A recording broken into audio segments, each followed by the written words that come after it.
যাদের মাথার মধ্যে কমিউনালিজম রয়েছে তারা এর বাইরে কিছু করতে পারে না। উর্দু কোনো ধর্মের ভাষা নয়, বাংলা কোনো ধর্মের ভাষা নয়, হিন্দি কোনো ধর্মের ভাষা নয়, কোনো ভাষাই কোনো ধর্মের ভাষা নয়। মনমোহন সিং তার দিদিকে উর্দুতে চিঠি লিখত, অটল বিহারী বাজপেয়ীজি উর্দুতে শের শায়েরি করতেন। সুতরাং এটা কোনো ধর্মের ভাষা না, এটা কোনো সুশ্রীর ভাষা না। শের ও শায়েরি যদি বাংলার মানুষ, তারা কালচারাল মানুষ। উর্দু একাডেমিতে এটা আমি একটা বক্তৃতায় বলেছিলাম যে এই শের শায়েরিটা একটা দিন আসবে যখন অনেক মানুষ, তারা বাংলার মানুষটা, যেমন আমি নিজে বাঙালি, হ্যাঁ আমি মুসলমান কিন্তু আমি বাঙালি মুসলিম, তা আমি উর্দু জানলাম কেন, পাপ হয়ে গেল। আর সব থেকে বড় যেটা ওদের কান ধরে বলা উচিত, রামকৃষ্ণ মিশনে উর্দু পড়ানো হয়, অ্যারাবিক পড়ানো হয়, বিভিন্ন ল্যাঙ্গুয়েজ পড়ানো হয়। Urdu is a language, Urdu is not a Muslim language, Urdu is a language of India. তো এই শের শায়েরি যে আগে ফিল্মেও দেখবেন যে যারা লিখতেন শের শায়েরি, সেই শের শায়েরি, এটা কাফি আজমিতে আমি বলেছিলাম যে শের শায়েরি বাংলায় অনেক মানুষ দেখেন। তা আমরা হিন্দি সিনেমা দেখি তো, আমরা তো বাংলা সিনেমা শুধু দেখি না, হিন্দি সিনেমা দেখি তো। সেরকম শের শায়েরি উর্দুতে যদি আমি করি তা আপত্তিটা কোথায়? যদি বাংলার সব মানুষ ওই করেন শের শায়েরি, তা আপত্তি কোথায়? আমি হিন্দি সিনেমা দেখতে পারি, হিন্দি সিনেমায় শের শায়েরি, সেটা কাফি আজমির ওই বক্তৃতা, কাফি আজমির শের শায়েরি করতে পারি না, সেটা করতে হবে না। যদি কেউ হিন্দু হয়, হিন্দু হিসেবে আমি শের শায়েরি করতে পারবো না, কারণ ওদের মুঘল সরাই স্টেশন ঢুকে রয়েছে। ওই মাথার মধ্যে কমিউনালিজম যাদের ঢুকে থাকবে তাদের ডান্ডা মারলেও বেরোবে না। মানে চিটিংবাজি পার্টি তো অসভ্য বড় বড় চিটিংবাজ পার্টি, এরা তো এই করবে। আবার হ্যারাসমেন্টে, মানে এরা সারা জীবন নোটবন্দিতে লাইন করাবে, আধার লিঙ্কে লাইন করাবে, সব ব্যাপারে লাইন করবে এবং লাইনে মানুষ ভোগান্তি হবে। কেন একটা সিস্টেম করা যাবে না যেখানে মানুষ আরাম করে বাড়িতে যেন ভোটার লিস্টের নাম করে সাসপেন্ড করে দিক, সবাইকে সংসদ থেকে তাড়িয়ে দিক, একা মোদি আর অমিত শাহ বসতে হবে? এটা কি ডেমোক্রেসি হচ্ছে?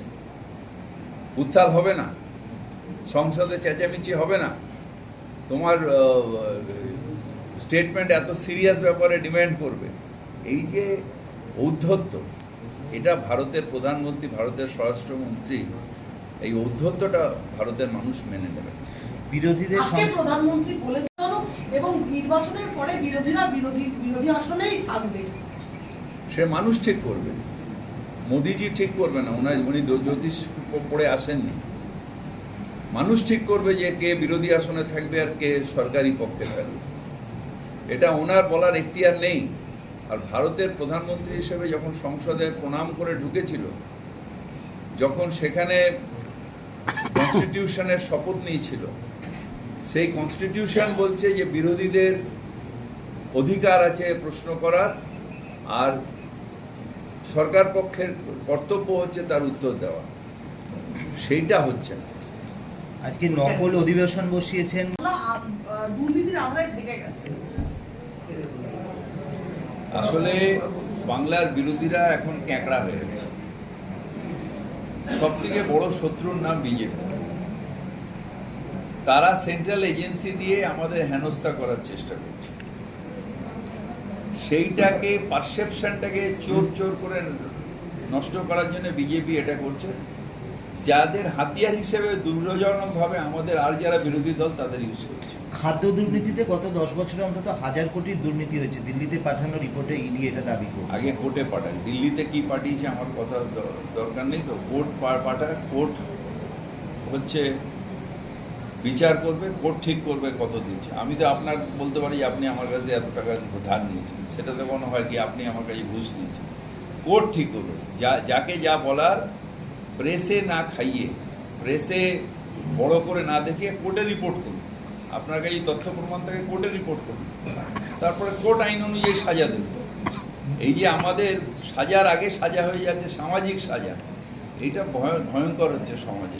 নিয়োগ দুর্নীতিতে এবার হাওড়াতেও, জলপাইগুড়ি হুগলির পর এবার হাওড়াতেও গেছে। যেখানে ইচ্ছে যান না, যেখানে ইচ্ছে যান। Ultimately they have to report to the court.